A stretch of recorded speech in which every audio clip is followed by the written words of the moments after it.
എടാ ഫഹദെ, ഞാനൊരു കാര്യം പറഞ്ഞിരുന്നു. ഷഹബാസിനെ കൊല്ലുമെന്ന് പറഞ്ഞാൽ പറഞ്ഞതുപോലെ ചെയ്യും. അവന്റെ കണ്ണൊന്നു പോയി നോക്കു നീ, അവന് കണ്ണൊന്നുമില്ല. അടിച്ചു കൊന്നതിന് ശേഷം കുട്ടിക്കുറ്റവാളി സംഘത്തിൽ ഒരുത്തൻ ആ വാട്സാപ്പ് ഗ്രൂപ്പിലിട്ട സന്ദേശമാണ്. നേരത്തെ നമ്മൾ കണ്ടു. കക്കൂസിൽ മുഖം പൂഴ്ത്തിയൊരു റാഗിങ്ങും തുടർന്നുള്ള 9ാം ക്ലാസ്സുകാരന്റെ ആത്മഹത്യയും ആ മരണത്തെ കളിയാക്കി സ്കൂൾ വിദ്യാർത്ഥികളിട്ട സന്ദേശങ്ങളും വംശീയ വാക്കുകളും കോമാളി സ്മൈലുകളും. ഇവിടെ ട്യൂഷൻ സെന്റർ ഫെയർവെൽ പരിപാടിയിൽ ഉണ്ടായ ഒരു കശപിശയ്ക്ക് പിന്നാലെ പക തീർക്കാൻ പ്ലാൻ ചെയ്തുണ്ടാക്കിയ ഒരു ഗ്രൂപ്പാണ്. നെഞ്ചക്കടക്കം മാരകായുധങ്ങൾ.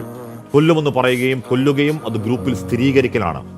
എംപതി എന്നൊരു വാക്കു കേൾക്കാത്ത കണ്ണിൽ ചോരയില്ലാത്തവരാണ്. കുട്ടികളല്ല, കുറ്റവാളി കൂട്ടമാണ്. അടിച്ചു കൊന്നാലും ഈ നിയമം ഒരു പുല്ലും ചെയ്യില്ല എന്ന കോൺഫിഡൻസ് ആണ് ആ കേട്ട വാക്കുകൾ.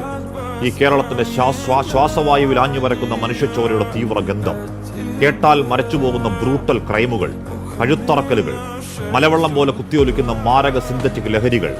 ഈ വർഷം 2 മാസം മാത്രം പൂർത്തിയാകുമ്പോൾ നമ്മൾ കണ്ട ചോരയ്ക്ക് കയ്യും കണക്കുമുണ്ടോ? ഈ നാടിന് പറ്റുന്നത് എന്താണ് എന്നാർക്കെങ്കിലും അറിയുമോ? ചട്ടപ്പടി നടപടികളല്ലാതെ ഈ മുടിഞ്ഞ കാലത്തെ നേരിടാൻ ഭരണ നേതൃത്വത്തിന് ഒരു സീരിയസ് പ്ലാൻ ഉണ്ടോ? ആവർത്തിക്കുന്ന കെട്ട വാർത്തകളിൽ ഭാവിയെക്കുറിച്ച് ഓർത്താൽ പേടിയാണ്, നിരാശയാണ്. ആഴത്തിൽ തിരുത്തില്ലെങ്കിൽ സങ്കടത്തോടെ പറയേണ്ടി വരും, ഈ നാട് അനാഥമാണ്.